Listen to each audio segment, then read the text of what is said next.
I'm seeing now another advantage for Florida State in their bitter legal fight with the ACC.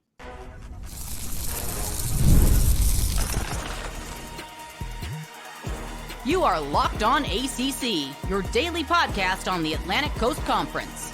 Part of the Locked On Podcast Network, your team every day. Shout out to the Everydayers for making Locked On ACC your first listen and your first watch today. We're available free wherever you get your podcasts. We're free on YouTube. We're part of the Locked On Podcast Network, your team every day. Today's episode is brought to you by FanDuel. Make every moment more. Right now, new customers get $150 in bonus bets with any winning $5 bet. That's $150 with any winning $5 bet. Visit FanDuel.com/LockedOn to get started. On today's episode, we will talk about what it would take for Dabo Swinney and Clemson to reclaim an ACC championship this coming season. We're going to break down a fascinating analysis on what players are paid from an NIL standpoint based on position. Maybe some positions are not as valuable in terms of the money coming in as you thought, but we do have to start the latest on the this is in the North Carolina front, ACC versus Florida State. By the way, I am Alex Donno from Locked On Canes. He is Kenton Gibbs from Locked On Wolfpack. So, Kenton, when we last spoke about the ACC versus Florida State part of the case in North Carolina, we know Florida State is appealing to the Supreme Court in North Carolina, which means Judge Bledsoe is pausing everything until that Supreme Court complaint is analyzed and responded to. And so the latest here is the ACC is asking for an extra 20 days to respond to FSU's petition to the Supreme Court. And they're asking for that extra time because the petition is 55 pages and includes more than 500 pages of exhibits. So the ACC says they need additional time to review the petition and prepare a response to same, he says. The ACC also has multiple interim deadlines in related litigation, which further supports the need for additional time. Now, Kenton, if they get that additional 20 days to respond, their response would happen on June 19th. Which is a day after the next hearing in Florida. So why I'm saying this is an advantage for Florida State is Florida State wants things to progress in Florida faster than they're progressing in North Carolina, and all signs are pointing to that happening right now. Yeah, so what's happening right now is in terms of where I come from in my native speak, Florida State has the drop on the ACC. They are one step ahead of the ACC right now in terms of how everything is shaped out timeline-wise. This is definitely a win and an advantage for Florida State. And like you and I have talked about many times with this thing, because of the nature of court, there are going to be wins and losses most likely for both sides along the way. And this is a definite win for FSU because you talk about the home cooking aspect of it. You talk about the home court aspect of it, and that's good and great and all that. But when you combine that with the time aspect to where, hey, we could win our case first, and they'd have to then go file a motion or go file a restraining order against or go file something that is putting this off or temporarily delaying this before it gets reviewed by a higher court, as opposed to it being the opposite where they have home field advantage, they win out, and then we're looking at a situation where we're saying, hey, we've got to take this to a Supreme Court of some sort, our state Supreme Court or their state Supreme Court or even the federal Supreme Court. You're looking at an advantage for Florida State without a doubt, not to mention we're talking about having the response filed within 20 days. Imagine the response to the response, because there has to be, the judge has to look at the response and say, okay, is there validity here or not? Imagine how long that's going to take. It doesn't matter how many clerks he, she, or they have and how great they are at reading through those things. If the actual thing that's being responded to is 55 pages, and then you say, well, how long should the response be that can adequately address all these things? And then you're looking at a bunch of clerks, a bunch of folks having to read this together and explain to the judge, hey, this is what we're seeing here. I mean, you could be looking at being way behind the Leon County case. Yeah, and something that is so fascinating to me, and I know that there are some like unverified alleged copies of the grant of rights that have been floating around on the internet. Who knows if these are valid or not, because no one actually has access to the real thing. Right. And, one of the claims, and another, by the way, another advantage that Florida State has is that since the ACC is also getting sued by Clemson, Florida State and Clemson are able to compare notes and kind of collaborate with one another on their It's a battle group plan. project.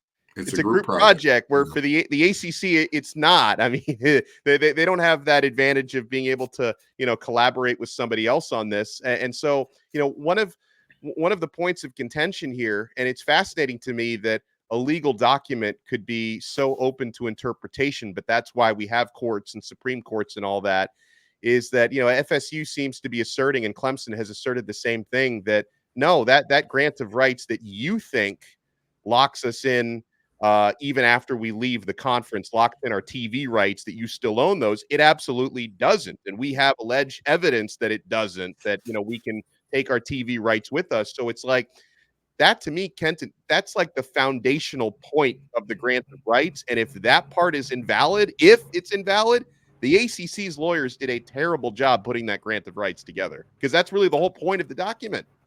Well, the ACC lawyers did a terrible job putting the document together, but they did a hell of a job getting themselves paid, because they're going to be looking at very, very big fees on this one.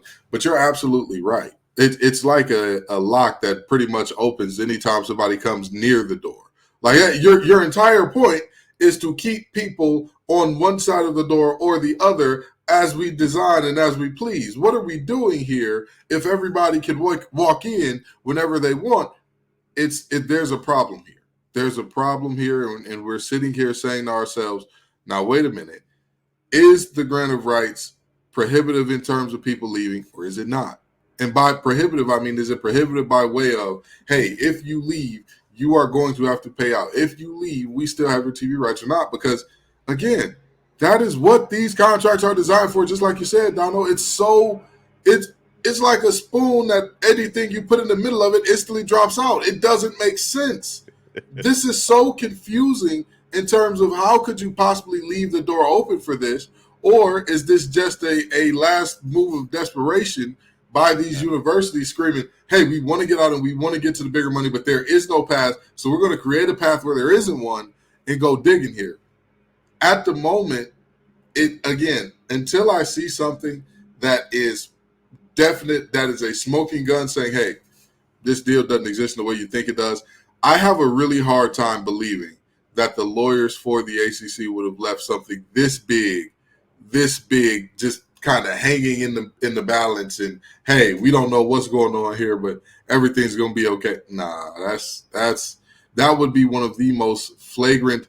That would be one of the most flagrant moments of incompetence we have ever seen in college sports. And mind you, college sports is regulated by the NCAA now. So that's saying something. If you can outdo them in terms of incompetence, that's Larry, Moe, and Curly levels of incompetence. Now, something I'm fascinated by what we're about to talk about, Kenton, and this is, I think every college football fan is going to want to hear this. Absolutely. The breakdowns on what players get paid in NIL based on their position. Now, I know at one point, Jaden Rashada, when he was coming out of high school and he was committed to Florida, he thought he was going to be getting a $13.85 million deal, which over the course of 4 years would have been over $3 million per year. Unfortunately, they pulled the rug out from under that one at Florida. He's now suing Billy Napier and a couple of Florida boosters. But so is $3 million, 3+ is that standard at the quarterback position? We'll tell you what the standard NIL value is, position by position in college football. CBS Sports has done some great work breaking this down. So you know what you want to do? You want to keep it locked right here on this brand new episode of Locked On ACC.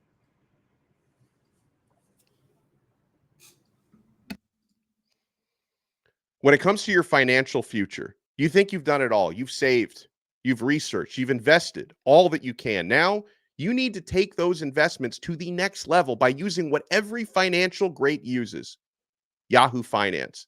For more than 25 years, Yahoo Finance has been the brand behind every great investor. Whether you're a seasoned investor or you're looking for extra guidance, Yahoo Finance gives you all the tools and data you need in one place.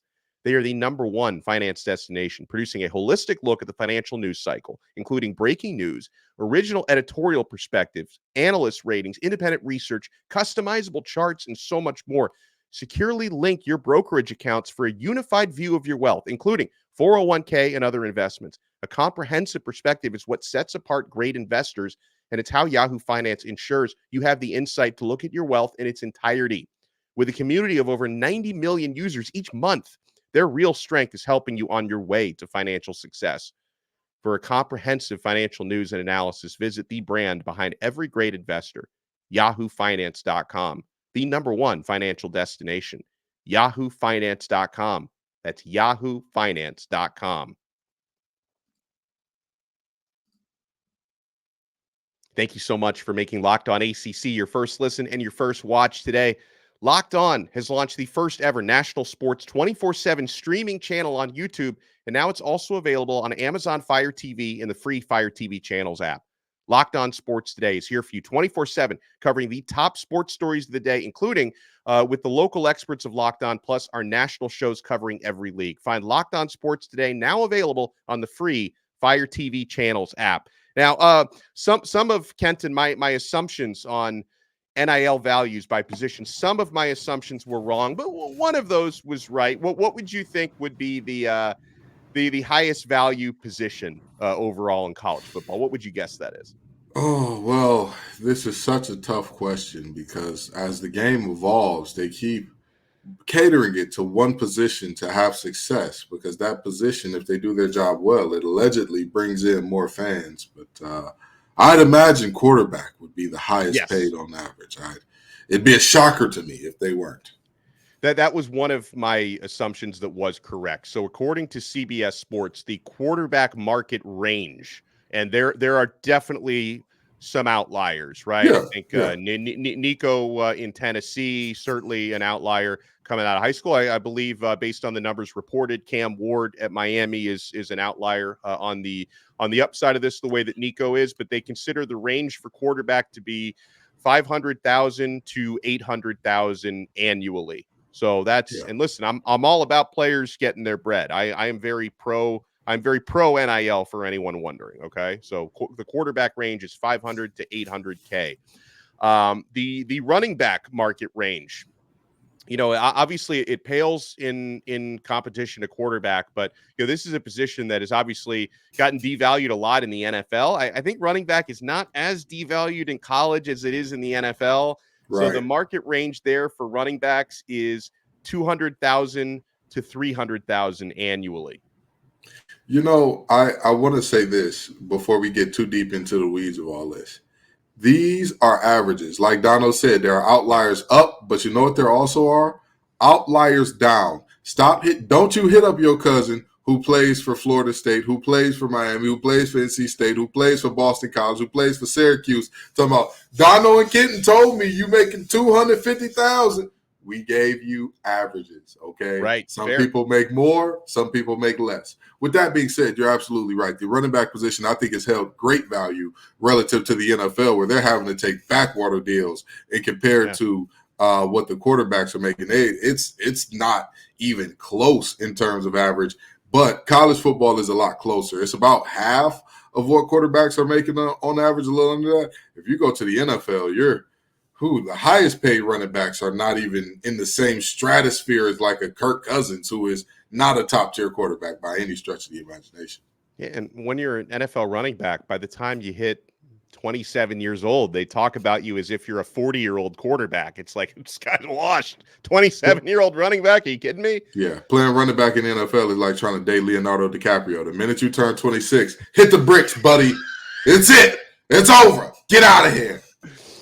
Oh, I love that. I actually, I think at first I was a little bit surprised by the wide receiver market range, but I guess I agree. But when you're talking about, I get it, because you're talking about a position where, for a lot of schools now, 3 starters, right? Because everyone, when you're running the air raid, 3 starters, you got a lot of backups at receiver, so it's a pretty wide range. They consider the wide receiver NIL range to be 75,000 to 300K. So I was just surprised that like the bottom end for wide receiver is 125K lower than what they consider the bottom end for running backs. That surprised me because receiver is, and a more valuable position in the NFL, more of a glamour position. I was surprised it's that low.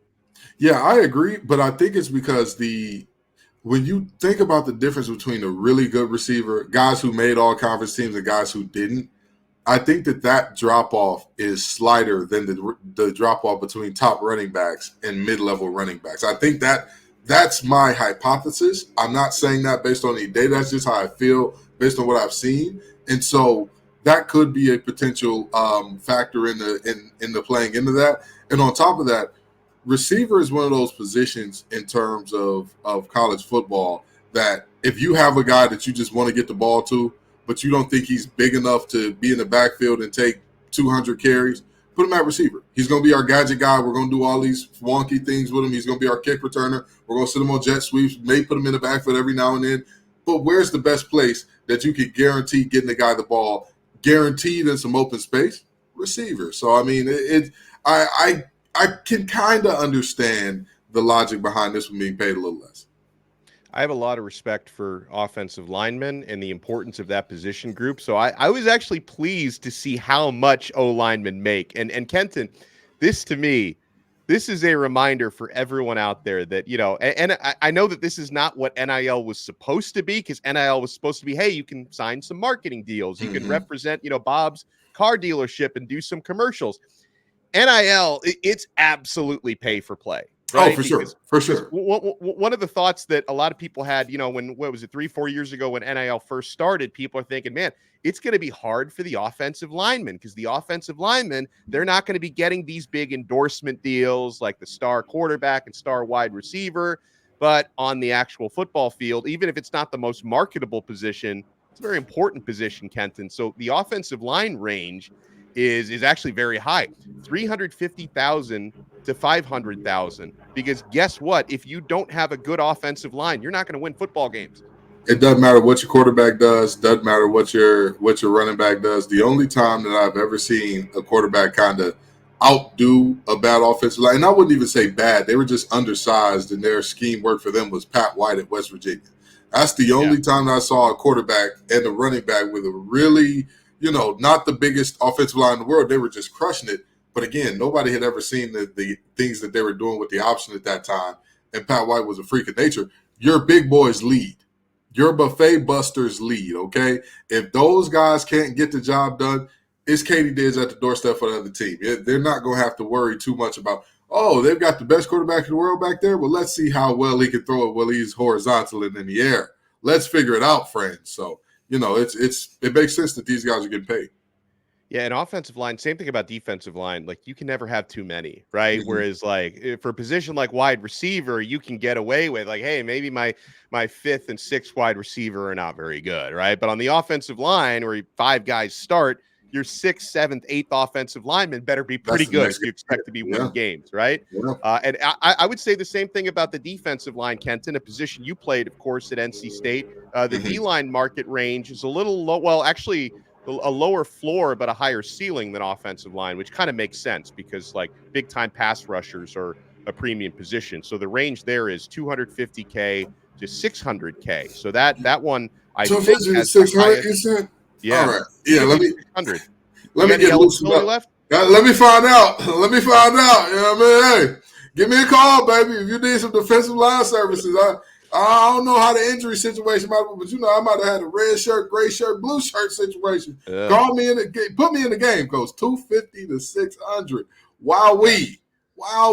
Hey, listen, in the words of Young Dolph, get paid, young brother, get paid. I'm proud of these young men for getting what they earned, and I'll tell you, defensive line is an extremely taxing position. It's extreme. Football is a violent sport altogether, but defensive line, you are asked to do a ton of running. You are asked to run almost as much as linebackers in terms of run to the ball. It doesn't matter how far the ball is away, run to the ball. And you're having to do that on top of fighting double teams and all that good stuff. So, you know, these young men getting paid. I'm not one of those people that's like, hey, it was hard for me and I had to go uphill both ways to school, so every kid should have to do that. No, if I had to go uphill both ways to school, maybe get a shuttle, maybe get a bus. So I'm proud of these young men for earning their due because, again, defensive line is, to me, I would say defensive line is probably the second hardest position in the game physically. Yeah. I really do believe that. So, you know, that's, hey, more power to them, get paid. Then the last two position groups they have on here, the linebacker market range, maybe a little lower than I thought, 100,000 to 300,000, and the DB market range, 120K to 225. So a couple surprises there, like because if you've got a lockdown corner, that's Yeah. a lockdown corner, a ball hawking safety. I would have thought because in the NFL there's a huge premium on top corner. I would have thought the ceiling would be higher for DBs, and I guess with linebackers that's a position that's becoming a little bit devalued these days, in my opinion. Yeah, linebacker kind of aligns with what's going on in the NFL, right? If you're an off-the-ball linebacker in the NFL, chances are you're not getting as much of as an on-the-ball linebacker or edge rusher like a TJ Watt, Myles Garrett, that type of guy and all that. But the cornerback pay is a little bit confusing. The DB pay, rather, is a little bit confusing because I'm going to tell you, man, when you think about how many good receivers there are in today's game, right? If you have a guy who can be an eraser, and the reason that I said the gap between a really good receiver and an all right receiver in college isn't that big, it's not because the all right receivers are not good. No, the all right receivers are better than they've ever been. So if you have a guy that you can say, hey, you go take this side of the field away from me, or you can say, hey, go follow that young man around. Everywhere he goes, you go. And I don't want him breathing the wrong way without you smelling his breath. I don't want him taking a sip of Gatorade without you with a bib. Here you go, buddy. I'm going to make sure none of that gets on your jersey. So I really don't understand why that position pay is so low, because to me, cornerback, not safety so much, but cornerback is the physically most demanding position in football. I don't think that there's an argument for any other position. And no offense, Donno, this joke has been told 1,000,000 times, so I'm going to tell it for the 1,000,001st.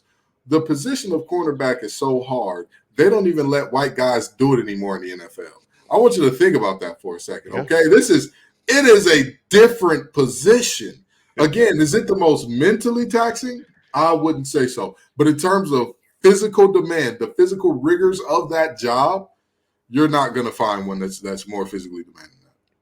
I like that. Well, when we come back, a case has been made for Clemson to reclaim the throne atop the ACC, which I don't think would be a huge shocker. I mean, they're right in there with the top 2 or 3 odds, but are they better than Florida State, who won it last year? There's a lot of hype on what Miami's doing with their roster. There are sleepers like NC State, maybe Virginia Tech, Louisville. Will Clemson reclaim the throne? We will discuss right here on Locked On ACC. Right after we discuss FanDuel. Folks, if you're an ACC fan and you're getting ready for this upcoming football season, you're looking at these over-unders, right? Maybe you want Clemson to win the ACC. You want to put some money on that. Maybe you like Miami at plus 450 to win the conference. Maybe you like the over Clemson 9.5 or the over Florida State 9.5. You can find all of this on America's #1 sports book. And oh yeah, it's winner take all time in the NBA and NHL. And FanDuel is giving you a shot to bring home a big win of your own. Right now, new customers get $150 in bonus bets with any winning $5 bet. That's $150 to bet on spreads, money lines, player props, and more. So visit FanDuel.com/lockedon and make every playoff shot count. FanDuel, America's #1 sports book. I would say shout out to CBS Sports today, because they've provided some of our talking points on this episode, and another one of those is a CBS college football article that discusses 100 storylines 100 days out from the college football season, published this week. And for one of those, they've got a bold prediction, Kenton, on the Clemson Tigers. They say Clemson will reclaim its spot atop the ACC as a bold prediction. Now they say maybe a stretch for bold, but this prediction comes with additional expectation that Clemson will restart its dominance against lesser teams in the conference, while Pitt or Syracuse would weaponize itself every now and then for an upset or upset scare. Clemson largely ran through a good portion of its ACC schedule during its 6-year reign as the league champion. I think we get back to those kind of wins from Clemson thanks to an improved passing game that should benefit from a healthy wide receiver room and the arrival of instant impact young players like Bryant Wesco Jr. So this story was written by Chip Patterson, by the way, who does a good job for CBS Sports. And he's out there on the limb. Clemson are going to be top dogs again. I think they're going to be in the conversation, Kenton, but I'm maybe this year's not the year that this really sets in, but I'm a little bit worried about their depth since they don't use the portal at all. Ding dong, the witch is dead. I hate to tell everybody this. I hate to do this, In the words of Kendrick Lamar, the wonderful dominating champs that we once saw is paranoid and now spiraling.